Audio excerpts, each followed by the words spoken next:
அஸ்ஸலாமு அலைக்கும் வரஹ்மத்துல்லாஹி தஆலா வபரகாத்துஹு.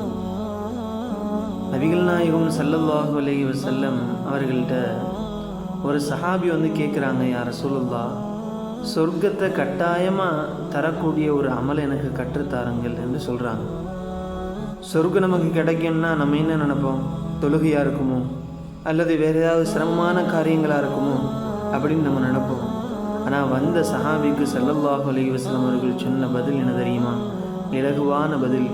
மற்ற மனிதர்களோடு நல்ல முறையில் நடந்துக்கிறங்க, அவர்களோடு நல்ல முறையில் பழகுங்கள், பேசுங்கள். அது மட்டுமல்லாமல் நீங்கள் மற்றவர்களுக்கு உணவளியுங்கள் அதிகமாக. இந்த இரண்டு செயலுமே உங்களுக்கு சொர்க்கத்தை வாஜிபாக்கிடும்னு ஸல்லல்லாஹு அலைஹி வஸல்லம் சொல்கிறாங்க. கட்டாயமாக நமக்கு சொர்க்கம் கிடைப்பதற்குண்டான வழிகளில் பிரதானமான இந்த இரண்டு வழியை பின்பற்றுவோம். வல்லோன் அல்லாஹ் சொர்க்கத்தை நமக்கு கட்டாயமாக்குவானாக.